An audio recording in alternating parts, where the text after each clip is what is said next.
ಕನ್ನಡ ವಾಹಿನಿಗೆ ಸ್ವಾಗತ. ತುಮಕೂರಿನಲ್ಲಿ ಜೆಡಿಎಸ್ ಪಕ್ಷದಿಂದ ಹಮ್ಮಿಕೊಂಡಿದ್ದ ಪ್ರತಿಭಟನೆಯ ನೇತೃತ್ವ ವಹಿಸಿದ್ದ ತಿಪಟೂರಿನ ಜೆಡಿಎಸ್ ಮುಖಂಡ ಕೆಟಿ ಶಾಂತಕುಮಾರ್ ಕೇಂದ್ರ ಸರ್ಕಾರದ ಜೊತೆ ವ್ಯವಹರಿಸಿ ಅಗತ್ಯ ಗೊಬ್ಬರ ಪಡೆಯುವಲ್ಲಿ ವಿಫಲವಾಗಿರುವ ರಾಜ್ಯ ಸರ್ಕಾರ ಸಮಸ್ಯೆಗೆ ಪರಿಹಾರ ಕಂಡುಕೊಂಡು ರೈತರಿಗೆ ಗೊಬ್ಬರ ಕೊಡದೆ ಕೇಂದ್ರದ ಮೇಲೆ ಆರೋಪ ಮಾಡುತ್ತಾ ಸಮಸ್ಯೆಯನ್ನು ಮತ್ತಷ್ಟು ಜಟಿಲ ಮಾಡ್ತಾ ಇದೆ. ಇರುವ ಗೊಬ್ಬರವನ್ನ ಬ್ರೋಕರ್ಗಳ ಮೂಲಕ ಮಾರಾಟ ಮಾಡಿ ಹಣ ಮಾಡಿಕೊಳ್ತಾ ಇದ್ದಾರೆ. ಇಂತಹ ಆಡಳಿತಕ್ಕೆ ರೈತರು ರೋಸಿ ಹೋಗಿದ್ದಾರೆ. ಗ್ಯಾರಂಟಿ ಆಸೆ ತೋರಿಸಿ ಜನರಿಂದ ಓಟು ಪಡೆದ ಕಾಂಗ್ರೆಸ್ನವರು ಅಧಿಕಾರಕ್ಕೆ ಬಂದ ನಂತರ ಜನರ ಹಿತ ಮರೆತಿದ್ದಾರೆ. ರೈತರನ್ನ ಕಡೆಗಣಿಸಿದ್ದಾರೆ. ಎಲ್ಲ ಕಡೆ ಭ್ರಷ್ಟಾಚಾರ ತುಂಬಿದೆ. ಸರ್ಕಾರಿ ಕಚೇರಿಗಳಲ್ಲಿ ರೈತರ ಅಹವಾಲು ಕೇಳುವವರಿಲ್ಲ. ಜಿಲ್ಲಾಡಳಿತವೂ ಕೂಡ ಹದಗೆಟ್ಟಿದೆ.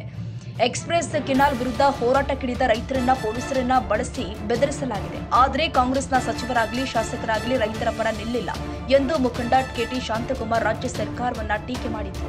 ದಲ್ಲಾಳಿಗಳ ಮೂಲಕ ರಸಗೊಬ್ಬರ ಮಾರಾಟ ಮಾಡಿಸಿ ರೈತರ ಸಂಕಷ್ಟಕ್ಕೆ ಸ್ಪಂದಿಸಿದ ರಾಜ್ಯ ಸರ್ಕಾರ ಎಂದು ಸರ್ಕಾರದ ವಿರುದ್ಧ ಆಕ್ರೋಶ ವ್ಯಕ್ತಪಡಿಸಿ ಮನವಿಯನ್ನ ಜಿಲ್ಲಾಧಿಕಾರಿಗಳ ಕಚೇರಿ ಅಧೀಕ್ಷಕರಿಗೆ ಸಲ್ಲಿಸಲಾಗಿದೆ. ನಾಗಣ್ಣವರಿದ್ದಾರೆ ಗುಬ್ಬಿ ಮತ್ತು ನಮ್ಮ ತಿಮ್ರಾಯಪ್ಪ ಅವರು ಈಗ ತಾನೇ ಬಂದಿದ್ದಾರೆ. ನಮ್ಮ ಶಿರಾದ ಉಗ್ರೇಶ್ ಅವರು ಬಂದಿದ್ದಾರೆ ಮತ್ತು ಎಲ್ಲ ಮುಖಂಡರಿದ್ದೀರಾ. ಎಲ್ಲರೂ ಹೆಸರು ಹೇಳಕ್ಕೆ ಹೋಗಲ್ಲ. ಆಗಲೇ ನಮ್ಮ ಅಂಜನಪ್ಪ ಅವರು ಹೇಳಿದ್ದಾರೆ ಮತ್ತು ನಮ್ಮ ಎಲ್ಲ ಮಹಿಳಾ ಕಾರ್ಯಕರ್ತರಿದ್ದೀರಾ. ಎಲ್ರಿಗೂ ಅಧ್ಯಕ್ಷಗಳಿದ್ದೀರಾ. ಎಲ್ಲ ತಾಲೂಕಿನ ಪ್ರಮುಖ ಅಧ್ಯಕ್ಷಗಳು ಮುಖಂಡರು ಎಲ್ಲರೂ ಬಂದಿದ್ದಾರೆ. ನಿಮ್ಮ ಎಲ್ರಿಗೂ ನಮಸ್ಕಾರ ಹೇಳಿ ಹಾಗೆ ನಮ್ಮ ಮಾಧ್ಯಮ ಮಿತ್ರರು ಹಿಂಗಾಗಲೇ ಗೊತ್ತಿದೆ ಈ ವರ್ಷ ಮಳೆ ಬೇಗ ಬರುತ್ತೆ ಅಂತ ಇತ್ತು.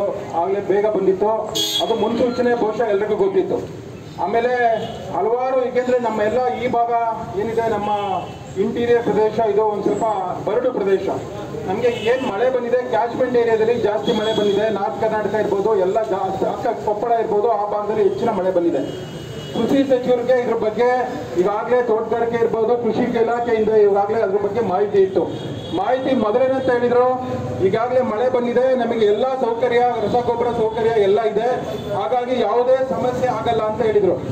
ಈಗ ಏನ್ ಹೇಳ್ತಾರೆ, ಗೊಬ್ಬರ ಮೀಸಲಿಟ್ಟಿದ್ರು, ಅದು ಸಂಪೂರ್ಣವಾಗಿ ದಾಸ್ತಾನು ಆಗಿದೆ ಅಂತ ಹೇಳ್ತಾರೆ. ಇಲ್ಲಿ ಹೇಳ್ತಾರೆ 5,40,000 ಮೆಟ್ರಿಕ್ ಟನ್ ಈಗಾಗಲೇ ಹಂಚಿಕೆ ಆಗಿದೆ ಅಂತ ಹೇಳ್ತಾರೆ. ಬಹುಶಃ ಇವ್ರಿಗಾಗಲೇ ಹೇಳ್ತಾ ಇರೋದು ಮೊದಲು ಗೊತ್ತಿತ್ತು, ಈಗ ಗೊತ್ತಿಲ್ಲ ಅಂತಂದ್ರೆ ಯಾವಾಗ್ಲೂ ನಮ್ಮ ಕೃಷಿ ಸಚಿವರಿಗಿರ್ಬೋದು ಅಥವಾ ರಾಜ್ಯ ಸರ್ಕಾರಕ್ಕಿರ್ಬೋದು ಅವ್ರಿಗೆ ಏನೊಂದು ಏಕೈಕ ಉದ್ದೇಶ ನಮ್ಮ ಕೇಂದ್ರ ಸರ್ಕಾರನ ಹೊಣೆಯಾಗಿ ಮಾಡೋದು. ರಾಜ್ಯದ ಜನರಿಗೆ ಏನಾದ್ರೂ ಒಂದು ಸುಳ್ಳು ಹೇಳಿ ಕೇಂದ್ರ ಸರ್ಕಾರದ ಮೇಲೆ ಗೂಬೆ ಕೂರಿಸೋದು.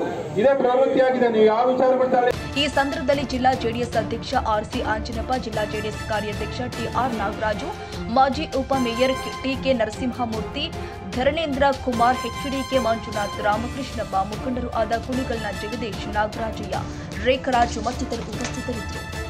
ತಾಜಾ ಸುದ್ದಿಗಾಗಿ ಎಂಟಿವಿ ನ್ಯೂಸ್ 24x7ಗೆ ಸಬ್ಸ್ಕ್ರೈಬ್ ಮಾಡಿ ಮತ್ತು ಬೆಲ್ ಐಕಾನ್ ಅನ್ನು ಒತ್ತಿ. ತಪ್ಪದೇ ಲಿಂಕ್ ಶೇರ್ ಮಾಡಿ.